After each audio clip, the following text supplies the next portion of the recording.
Olá! Sejam muito bem-vindas e bem-vindos ao episódio número 23 do podcast do nosso programa de rádio O Espírito do Evangelho. Aqui é Antônio Campos.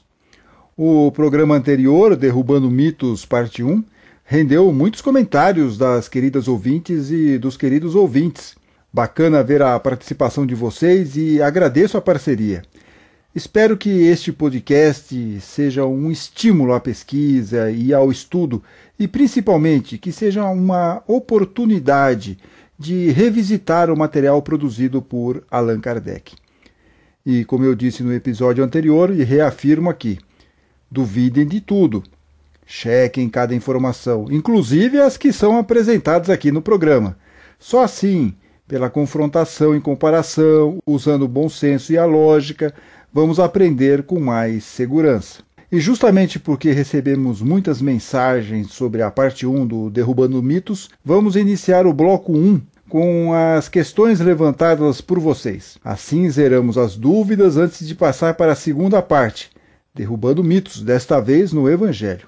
E aí vamos abordar: Jesus histórico existiu? Ele era essênio?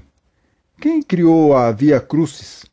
A carta aos Hebreus foi escrita por Paulo? Os livros psicografados Paulo Estevão e Boa Nova são referências históricas? Muita coisa interessante para abordarmos, mas antes, vamos às dúvidas e comentários de nossos ouvintes, no próximo bloco.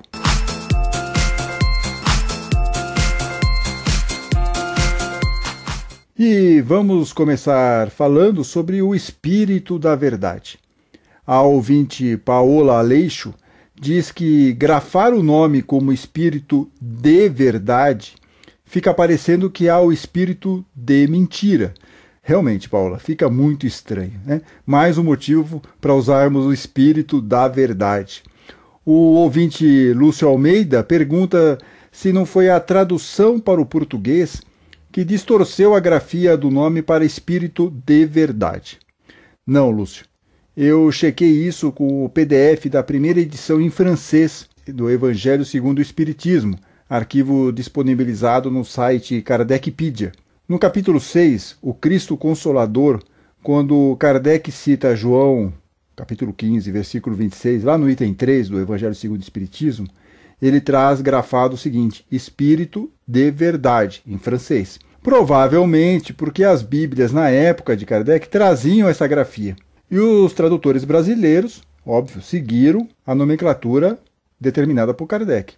Mas hoje as Bíblias, como a de Jerusalém, Pastoral, Paulinas, trazem Espírito da Verdade nessa mesma passagem lá em João, capítulo 15, versículo 26.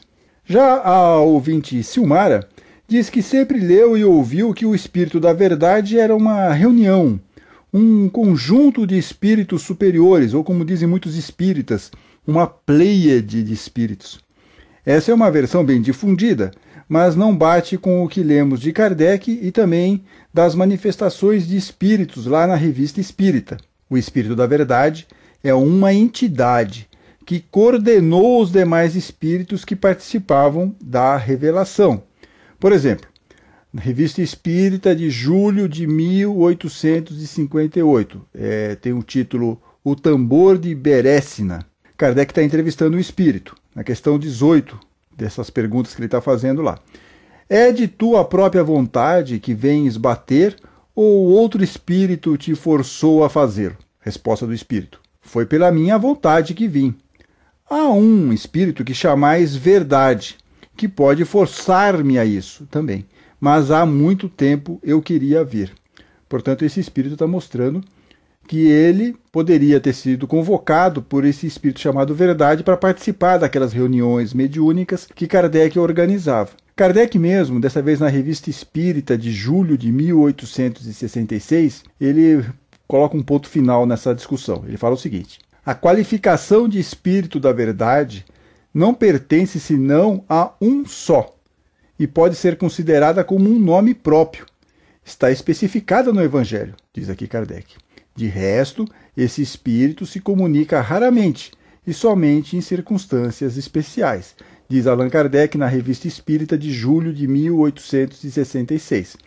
Portanto, o espírito da verdade era uma individualidade e não só coordenava, como auxiliava também Kardec, como o codificador menciona num livrinho chamado Instruções Práticas sobre as Manifestações Espíritas, que ele lança em 1858, e é uma espécie de protogênese do Livro dos Médiuns. Lá nesse livrinho, Instruções Práticas sobre as Manifestações Espíritas, tem um capítulo chamado Manifestações Espontâneas, e Kardec conta lá, e também um pedaço disso é reproduzido no Livro dos Médiuns, mas aqui tem uns detalhes mais interessantes. Ele fala que como ele conheceu o tal do Espírito da Verdade, ele não fala, ele não dá nome como Espírito da Verdade, mas ele fala o seguinte: interroguei esse Espírito, ele se deu a conhecer sobre um nome alegórico, que Kardec não fala, e aí ele coloca entre parênteses, vinha a saber posteriormente, através de outros espíritos, que é de um ilustre filósofo antigo.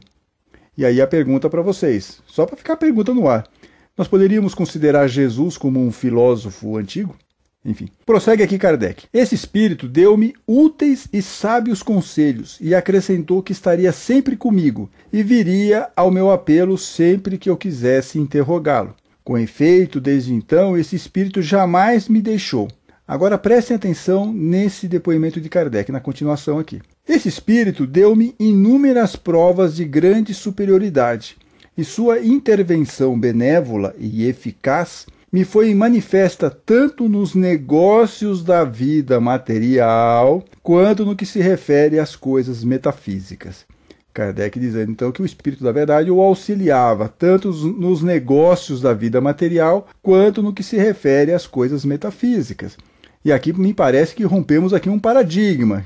Aqui, pelo menos no depoimento de Kardec, o Espírito da Verdade o auxiliou também em questões materiais, o que faz, de uma certa forma, algum sentido, porque nós devemos e precisamos viver aqui no mundo material, e nós precisamos viver bem, ou pelo menos com alguma condição. Então, os espíritos, e como ele era um espírito de auxílio, provavelmente não quis que Kardec passasse por alguma situação desagradável. Obviamente que o Espírito da Verdade não foi lá dar o número da Mega Sena, o número da loteria, não se trata disso, claro, óbvio que não. Mas algum tipo de aconselhamento houve, porque senão Kardec não falaria sobre isso nas questões materiais. Outra questão que chegou foi sobre mente-psicose, ou a tal da transmigração da alma. Ou seja, nosso espírito, que em tese, dentro dessa ideia de transmigração da alma, pode reencarnar em um animal e não em um humano, por exemplo. O espiritismo, como nós explicamos no programa anterior, está tudo lá na codificação, não vai nessa direção e refuta essa possibilidade. Porém, como bem apontou a ouvinte Débora Nogueira, nos dias de hoje, muitas correntes orientais, em especial alguns segmentos do hinduísmo, ainda acreditam nessa possibilidade de transmigração da alma. E esse tema costuma despertar paixões nos cursos básicos aí dos centros espíritas, porque muitos alunos vem com essa ideia equivocada da transmigração da alma, ou seja, de que nós poderemos reencarnar em qualquer animal, que não há uma progressividade nossa aqui como espírito. Então essa realmente é um mito bem interessante e que traz sempre aí uma certa polêmica. Sobre a adulteração no livro A Gênese. Vários ouvintes me perguntaram como encontrar a 4ª edição desse livro, última com a supervisão de Kardec. Editora do Centro Espírita Leon Denis, no Rio de Janeiro, fez esse trabalho e eu vou disponibilizar o link para acesso gratuito do arquivo. Vai estar lá na descrição do podcast, tanto no YouTube quanto nas plataformas de áudio. Aliás, também, se vocês quiserem, podem adquirir o livro lá também no Centro Espírita Leon Denis. Tem, parece que, uma possibilidade de vocês comprarem pela loja virtual. Aliás, nós recebemos muitas mensagens de ouvintes que haviam aprendido erroneamente no Centro Espírita que o corpo de Jesus era fluídico e não carnal. E por isso que acabou tendo essa confusão lá na Gênesis, que é importante analisarmos tudo, duvidarmos de tudo, estudarmos as obras de Kardec. Já o atento ouvinte Rodolfo se manifestou sobre a questão das colônias espirituais e umbral, itens que nunca foram mencionados por Kardec em suas obras. Ele destaca que tampouco aparece o tal Vale dos Suicidas, e lembra do capítulo sobre suicidas, lá no livro O Céu e o Inferno, em especial a comunicação do Sr. Felicien, que era um homem rico e instruído, e se suicidou porque não podia escapar diz ele lá, dos embaraços de minha posição material. Provavelmente estava tendo dificuldades econômicas. O espírito do Sr. Félice foi evocado 4 meses após o desencarne. E na conversa fica-se sabendo que essa situação toda de suicídio foi a 4ª encarnação dele em que ele tirou a vida. Diz ele lá, 4 vezes que sucumbo a essa prova. Estou no mundo dos espíritos bem misturado.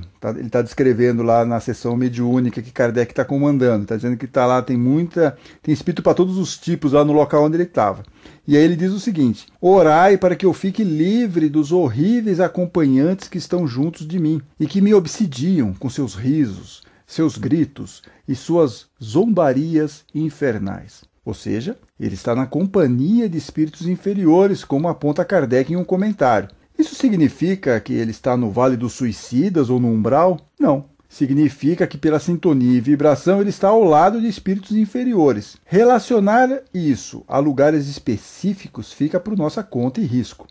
Como disse o espírito de Mesmer, lá na Revista Espírita de maio de 1865, que nós mencionamos no programa anterior, o mundo dos espíritos não é o reflexo do vosso. O vosso é que é uma imagem grosseira e muito imperfeita do reino de além-túmulo. Além disso, cada espírito vai ter uma experiência para retratar aquela, vamos chamar assim, realidade que ele está enxergando. Por isso que temos que tomar cuidado para não tomarmos a parte pelo todo, como diz o ditado, tomar a parte pelo todo. Ou, a partir de um relato, definir uma regra geral de como é o mundo espiritual. Tudo depende. A ouvinte Sandra Rodrigues, por exemplo, disse que ela teve experiências de desdobramento e tudo mais, assim como ouviu relatos de 2 professores dela que dizem também terem visitado colônias espirituais. Perfeito, Sandra. Cada um, a partir das suas experiências de vida e amadurecimento espiritual, cada um vai trazer suas impressões essas que podem variar de pessoa a pessoa. Vamos tentar dar um exemplo aqui. É como se 2 turistas vão para a mesma cidade. Cada um vai e pode enxergar a cidade a partir de seu próprio olhar. Vai ter lá suas experiências, podem ser experiências positivas ou negativas.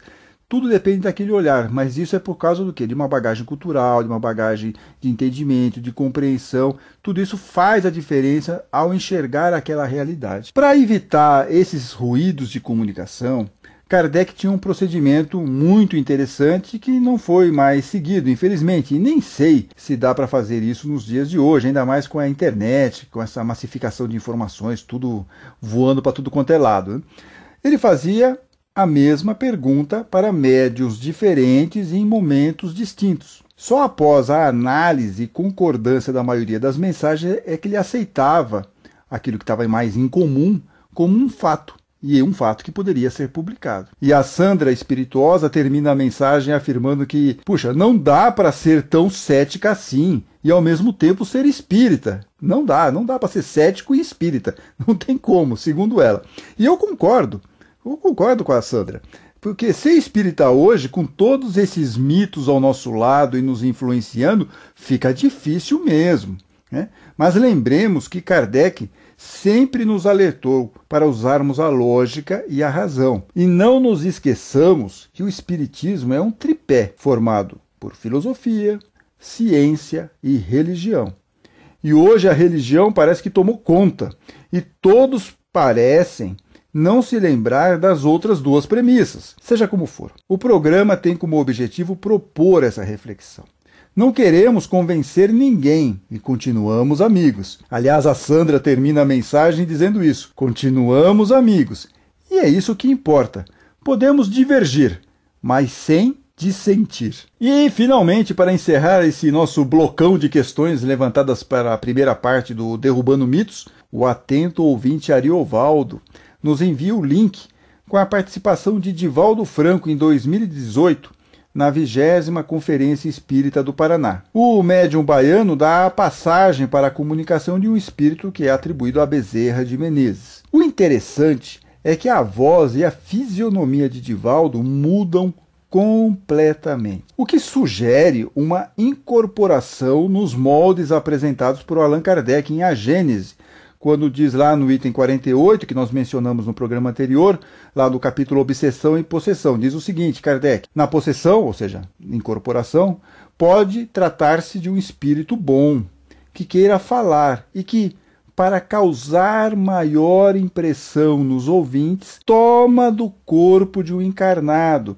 que voluntariamente lhe empresta. Será que foi isso que ocorreu com Divaldo? Olha, creio que só quem tem evidência e estava no local é que podia tirar essa dúvida, mas que realmente é muito interessante. Eu vou deixar o link desse vídeo também lá na descrição, tanto lá no YouTube quanto nos aplicativos de podcast, para que vocês possam avaliar também e tirar suas próprias conclusões. E antes do próximo bloco, vamos aqui dar um oi para outros queridos ouvintes e queridas ouvintes que nos enviaram mensagens lá pelo YouTube, pelo Facebook, pelo Twitter, pelo WhatsApp, pelo Telegram. Vamos dar aqui um oi então para o Ronaldo Rodrigues, para a Cláudia Menta, para o Luiz Eduardo, para a Rita de Cássia, para a Márcia de Luca, para a Regina Domingues e para a Sandra Sonageri. Muito bem, ufa! Agora estamos prontos para começar a segunda parte do Derrubando Mitos, o Evangelho. Vamos lá!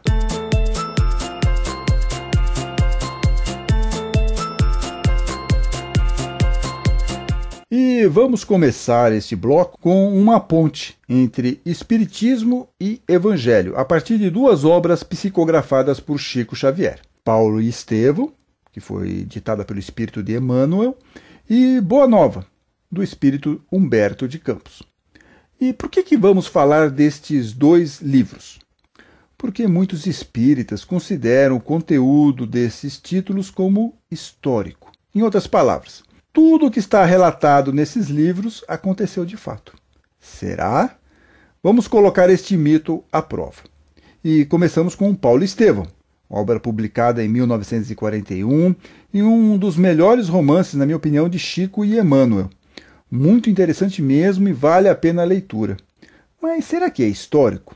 Para nossa sorte, o autor espiritual, Emmanuel, nos dá várias dicas lá no prefácio da obra, que tem o título Breve Notícia. E lá pelas tantas ele faz o seguinte comentário: não é o nosso propósito levantar apenas uma biografia romanceada. Biografia romanceada. E aqui nós precisamos parar um minutinho, porque tem uma informação essencial nessa declaração de Emmanuel.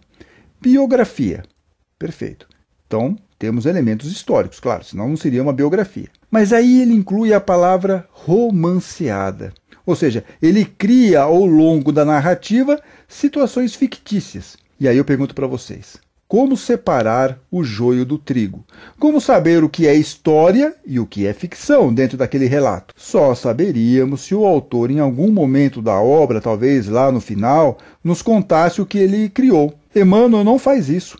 E não temos como saber o que era real na história inteira. Só para vocês terem uma ideia de como poderia ser essa descrição, há um autor britânico que escreve uma série de romances importantes, muito interessantes, romances históricos. O nome dele chama-se Bernard Cornwell. E ele sempre, ao final de cada um dos livros dele, desses romances históricos, ele explica quais foram as licenças poéticas que ele tomou ao escrever o livro. Ah, fulano de tal não existiu, aquela cena da batalha aconteceu alguns dias antes do que eu coloquei no livro, e ele vai detalhando isso para as pessoas saberem o que realmente era ficção e o que era realmente um fato real. Bom, se não é histórico, por que Emmanuel então resolveu escrever esse livro? Qual foi a motivação dele? Já que não era para ser um livro histórico. E aí ele também conta isso para nós no prefácio.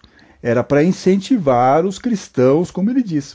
Ele fala o seguinte lá: nosso melhor e mais sincero desejo é recordar as lutas acerbas e os ásperos testemunhos de um coração extraordinário. Quem é que tinha um coração extraordinário, gente?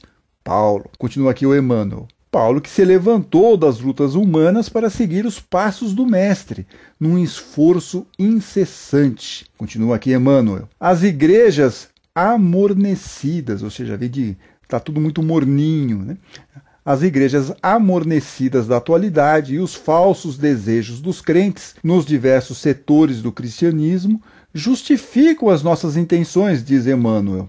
Em toda parte, há tendências à ociosidade do espírito e manifestações de menor esforço. Portanto, a intenção de Emmanuel com o livro Paulo e Estevão era sacudir os cristãos, usar a história de Paulo para acordar os cristãos e incentivá-los à ação. Então a obra tem esse propósito e não o de ser um relato histórico. O outro livro para nossa análise aqui da série Derrubando Mitos é o Boa Nova, que também foi lançado em 1941, como Paulo e Estevão. Também é uma obra que muitos espíritas consideram como histórica. Os relatos da vida de Jesus são apresentados na obra e parecem que teriam acontecido. Será? Novamente precisamos ir ao prefácio. O espírito de Humberto de Campos nos diz o seguinte, lá no prefácio: dos milhares de episódios desse folclore do céu, consegui reunir 30 e trazer ao conhecimento do amigo generoso que me concede a sua atenção, ou seja, nós, os leitores. Então, Humberto de Campos recolheu 30 histórias do folclore do mundo espiritual e apresenta ao longo dos 30 capítulos do livro. Vamos ao dicionário Wise para ver qual o significado da palavra folclore. Conjunto de costumes, lendas, coisa fantasiosa, inverídica. Mas, infelizmente, tem alguns que insistem em apontar o livro Boa Nova como livro histórico. Chegam a dizer que a palavra folclore tinha outra conotação em 1941, ano em que o livro foi escrito. Conversa. Folclore sempre teve o mesmo significado, tanto que o maior folclorista brasileiro, Luiz da Câmara Cascudo, escreveu duas de suas mais importantes obras naquele período: Antologia do Folclore Brasileiro, 1944, Lendas Brasileiras, 1945. O problema maior, no meu entendimento, ao uso desses livros como históricos, é que ficamos criando uma perigosa mitologia dentro do movimento espírita. Eu tenho certeza que muitos de vocês devem estar assim: puxa, Antônio está exagerando. Vocês acham que eu estou exagerando? Olha, eu vou contar para vocês 3 casinhos rápidos aqui. Dá para ter uma aula de 45 minutos dentro de um curso evangélico baseada na história de que Paulo gostava de Abigail e aí ele descobre que matou o irmão dela, que era Estevão. 45 minutos ouvindo essa novelinha. Ou, por exemplo, ouvir num domingo de manhã um expositor de um centro espírita médio aqui em São Paulo, perto aqui do Taboão. Esse expositor, ele chora na tribuna ao ler uma história do Boa Nova, lá a história do Simão Cirineu, que carregou a cruz de Jesus. Ele pegou o livro Boa Nova e começou a chorar no meio da exposição. Ou de um eminente palestrante espírita, autor de diversos livros, que usa o Boa Nova para defender que Maria Madalena era prostituta, mesmo que as evidências históricas provam que foi uma invenção do Papa Gregório Magno em 591. O que fazer? Em suma, foi criada uma mitologia e muitos ficam retroalimentando essas lendas dentro dos centros espíritas. Parece que estamos condenados a viver dentro de uma bolha. Fico imaginando, será que Kardec aprovaria isso? Como que Kardec veria esse tipo de atitude? E já que falamos de criações, lendas e até mesmo de Simão Cirineu, o que carregou lá a cruz de Jesus, esse inclusive é o único fato descrito no Evangelho sobre a Via Crucis, o caminho de Jesus até o Gólgota, onde ele foi crucificado. E aí vem a grande questão: de onde surgiram as tais estações, a recriação da caminhada de Jesus até o Calvário? E aí a resposta é dos nossos amigos franciscanos, muito tempo depois. E quem explica isso é o professor de História André Chevitarese, ao programa Boa Vontade. Vamos ouvir. Agora, como é que Jesus saiu da Fortaleza Antônia, onde ele foi julgado por Pilatos, não é? E levado até o Gólgota para ser crucificado? Toda a imagem, toda a informação que nós temos da Via Crucis, do caminho percorrido por Jesus entre ser condenado e ser crucificado, toda essa imagem foi construída entre os séculos XI e o século XV, pelos franciscanos, quando, no sentido pedagógico, eles resolvem dramatizar a vida de Jesus.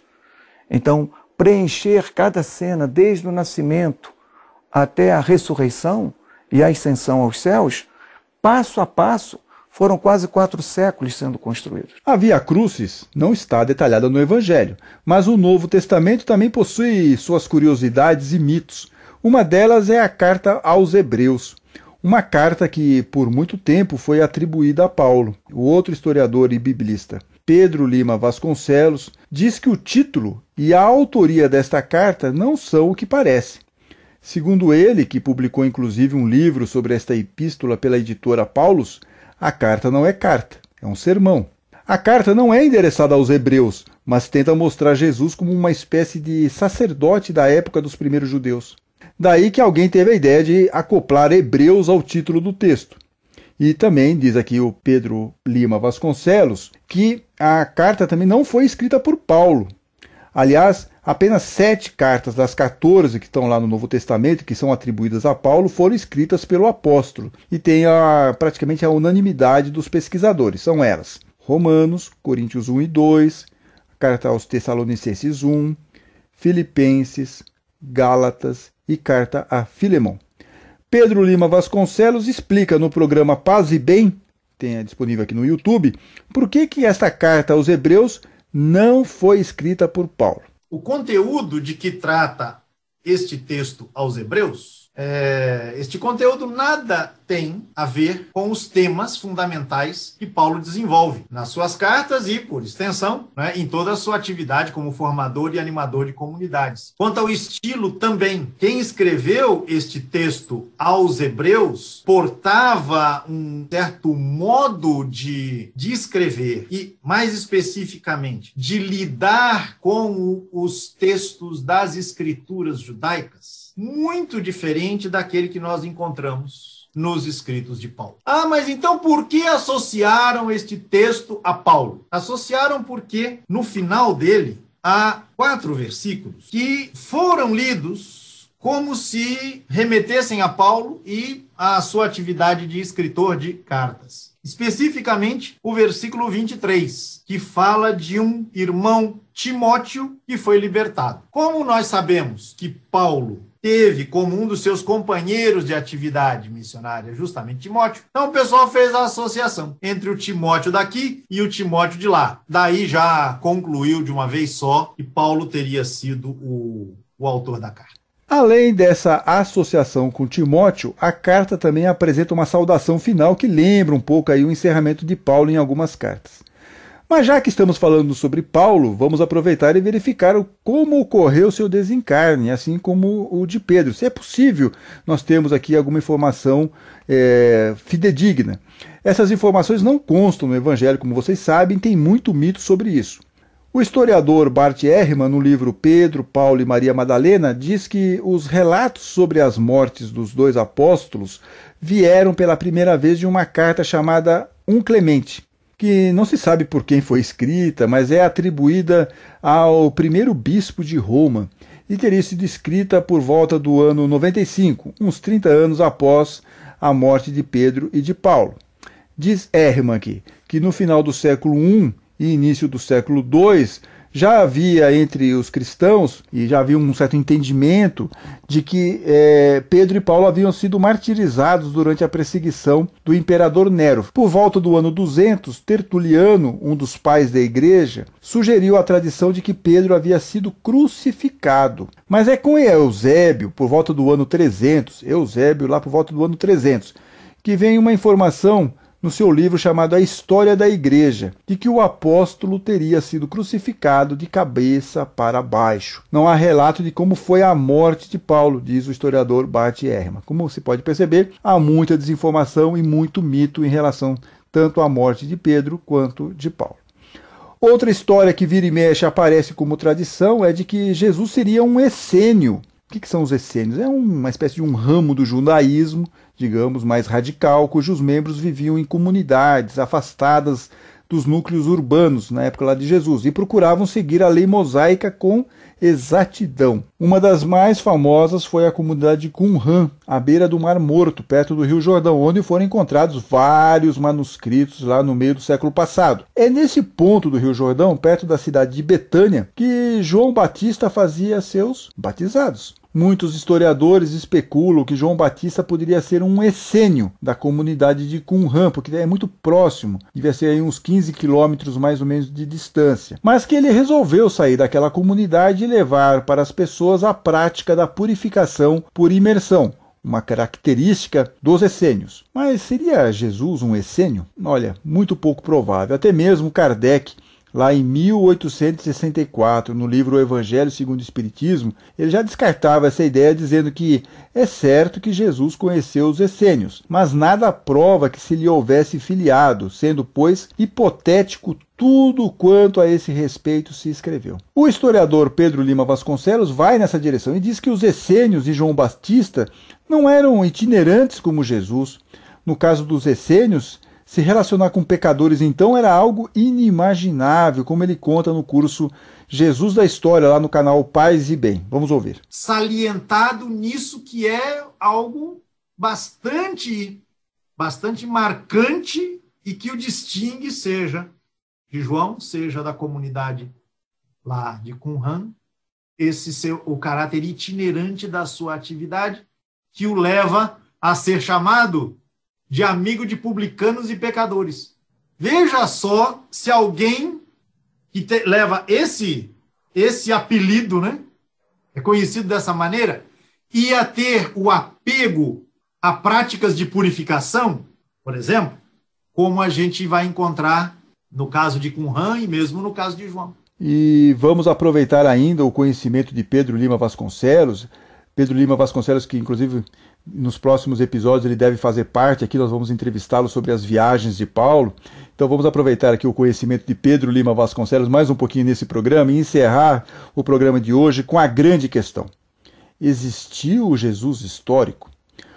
Os historiadores não têm muitas dúvidas da existência da figura de Jesus. A grande questão para eles é como separar o Jesus da fé e o Jesus histórico. Seria isso possível? Pedro Lima Vasconcelos analisa isso também lá no programa Paz e Bem. Vamos ouvir mais um pedacinho, mais um trecho desse depoimento do Pedro Lima Vasconcelos. Seria possível descobrir, né, por debaixo dessa expressão, o Jesus histórico, aquilo que teria sido o autêntico Jesus, completo. Ora, é preciso deixar claro, isso é impossível. Há um autor, um bom estudioso do tema, um padre estadunidense chamado John Mayer, ele diz: é preciso distinguir entre o Jesus real e o Jesus da história. Qual é o Jesus real? É aquele que ficou há 2000 anos atrás. E este Jesus real, na sua totalidade, a ele nós não temos acesso. Por quê? Porque nós só temos acesso a Jesus, ao Jesus da história, e aí ele fazia a distinção, né? A gente só tem acesso ao Jesus da história por meio dos filtros que a própria história nos oferece. Justamente em relação ao passado, a gente tem um acesso mediado.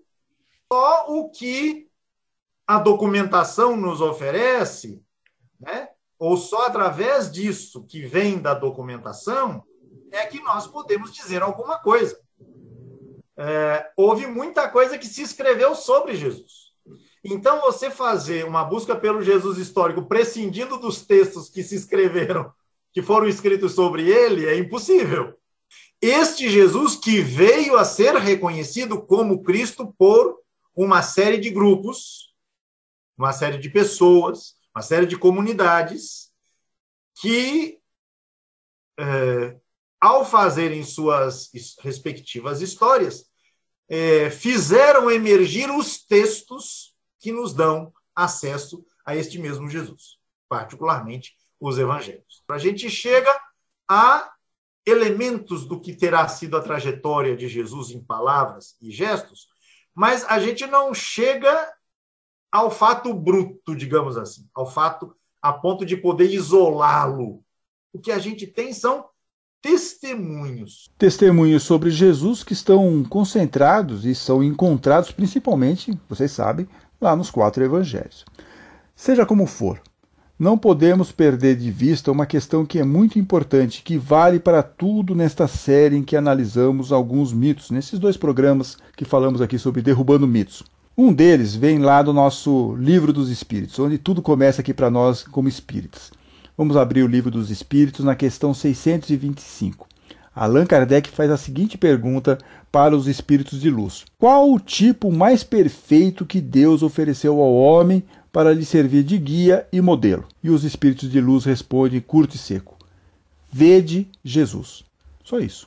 Vede Jesus. Ou seja, veja Jesus. Qual é o tipo mais perfeito que Deus ofereceu ao homem para lhe servir de guia e modelo? Para nós, então, é Jesus. Portanto, vamos continuar seguindo os ensinamentos de Jesus para nos ajudar em nossa transformação moral, nossa elevação espiritual.